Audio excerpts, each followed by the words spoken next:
The Journey of Arman, Part 4, The New Dawn. Many years had passed since the great Arman Khan changed his village and his country with his kindness and courage. Now, a new Arman had grown up, Arman Jr., the grandson who carried his name and his spirit. He was born in comfort, but his heart was humble.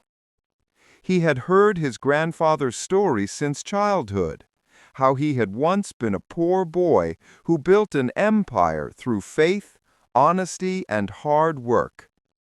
And every time he heard that story, he whispered to himself, "I want to be like my Dada one day."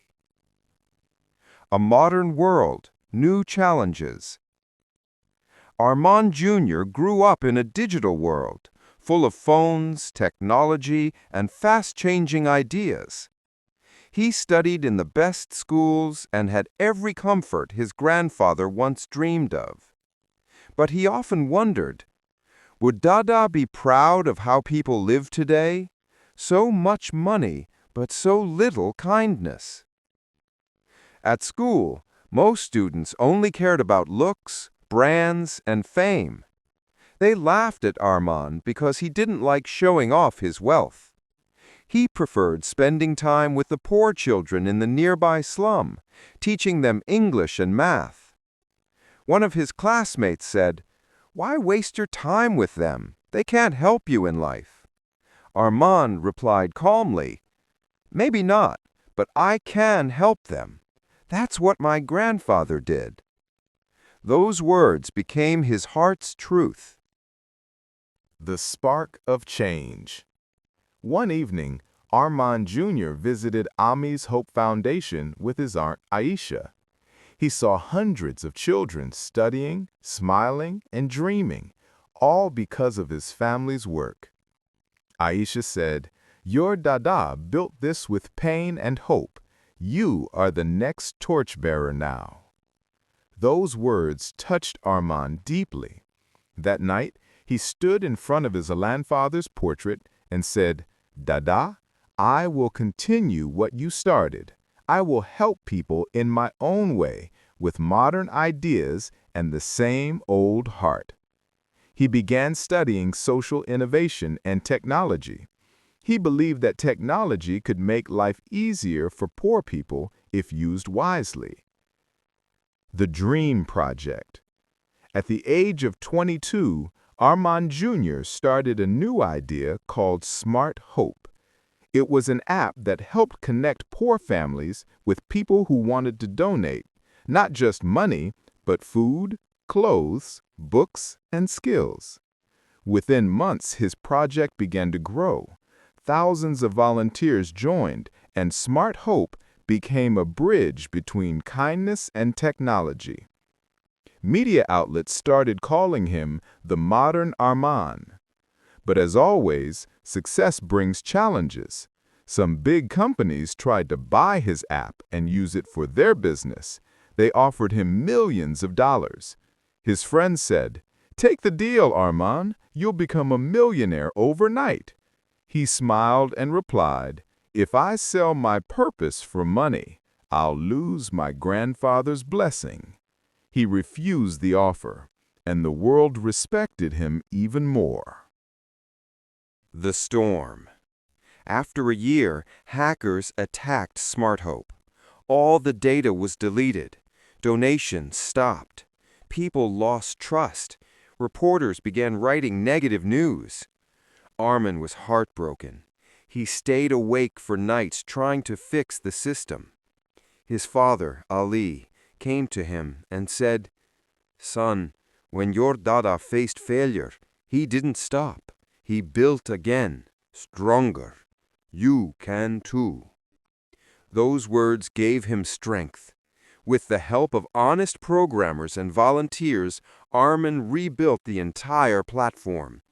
This time it was faster, safer, and more powerful. Smart Hope 2.0 became a national movement.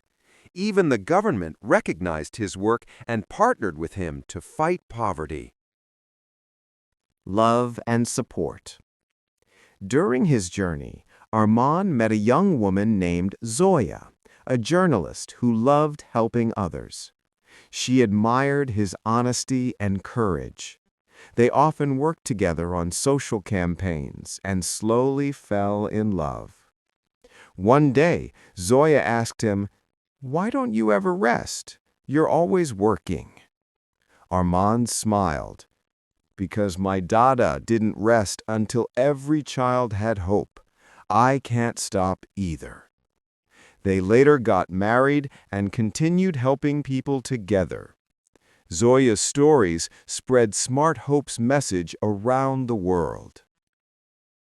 The legacy shines again.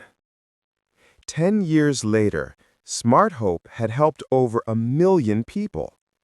It became one of the biggest charity networks in Asia. Schools, hospitals, and tech centers for poor children were built under the name the Arman Khan Foundation. During the grand opening of the 1,000th school, Arman Jr. stood on the stage with his family, his parents Ali and Mina, Aunt Aisha, and his wife Zoya. He said in front of the crowd, "My grandfather started this dream under a streetlight. My father protected it with honesty, and I carried it with technology. Generations change, but goodness never dies." The audience clapped with tears in their eyes. The eternal flame. That night, Arman Jr. visited his grandfather's grave. He placed flowers and said softly, "Dada, your dream still breathes in this world. You live in every smile, every child, and every act of kindness." The wind blew gently, as if his grandfather's spirit was blessing him.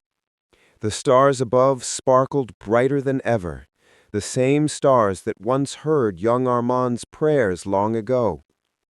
Moral of the story: times may change, but values never should. Kindness plus knowledge plus technology equals a better world. One person's dream can become a light for generations if the family keeps it burning. Part 5. The Journey of Dreams. Final part. Days turned into weeks, and Ayan worked harder than ever.